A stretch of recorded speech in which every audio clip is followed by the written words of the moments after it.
Hey, so this is Sam Black with just a couple quick closing thoughts on the deck that I drafted. Obviously, I won the draft, so I'm going to be pretty happy about it. Don't really remember any picks that I regret. I know the Mask of Memory I thought was close. I think it played out really well. Let me stay more open in my colors, and the card was definitely good for me in the games where I drew it. I included the Pewter Golem as as an additional finisher that would be good with Skeleton Shard. I should have realized that these other rares and uncommons that are really powerful, combined with card advantage from the shards and the longbows, meant that I really didn't need this kind of card. And I also should have thought about exactly how mana hungry my deck is, where I really want to hit these 6 and 7 mana plays, and I want to have enough mana to equip and pass around longbow and hold up mana for Crystal Shard and activated abilities on replicas and stuff. And so I definitely should have played a land over Pewter Golem. I think that was the biggest mistake that I made in deck building. And also just the power level in this deck. I think that I forgot about exactly how powerful to expect a deck to be in this format, and I think this one's actually kind of through the roof for this format. And so it would be better to just have the additional consistency. Outside of that, I think the biggest question, pulling up my sideboard, is Leonine Elder versus Auriok Transfixer. Pretty sure that not playing the Disciple of the Vault was right. It's just not an effect that I need. Same with most of this other stuff. I mean, I could see playing Sunbeam Spellbomb over either white 1-drop, just to cycle to my really good stuff. Given exactly how powerful my best cards are, it makes sense to just want my deck to be small to find them. But I do like having the extra cheap creature to hold the longbows. And I think, speaking to my mana hungriness and just the number of artifacts in my deck, Leonine Elder is probably going to do more than Auriok Transfixer. Auriok Transfixer is either going to function as a port, which isn't really great in my deck because I'm probably better at spending mana than my opponent, or as a tapper to slow down my opponent killing me in combat. But Leonine Elder is doing that without taxing my mana, so it's probably better. Especially since it doesn't require that my opponent be trying to attack me with an artifact creature rather than a colored creature.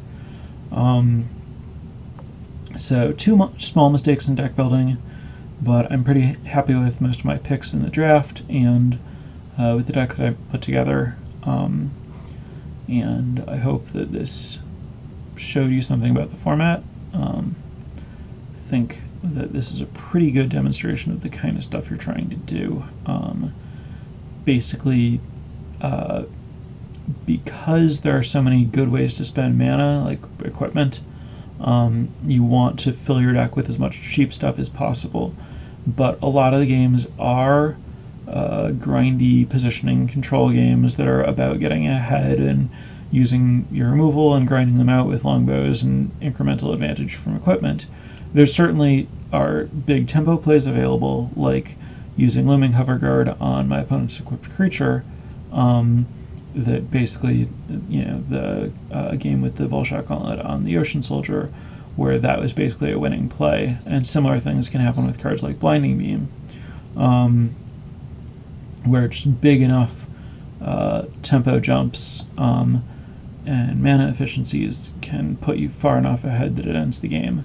But most of the time, it's going to be about it's going to be longer games that are more attrition-y, and the powerful 6 and 7 mana cards in the format, especially the non-artifacts, because they're harder to kill, are going to be game enders. I played 15 lands with Luminous Angel, and while we didn't really get to see it take over games, it was the nail in the coffin in a lot of games where I was far ahead, and if my deck were less powerful, I would be leaning on it more. but these 6 and 7 mana cards are really good in Triple Mirrodin.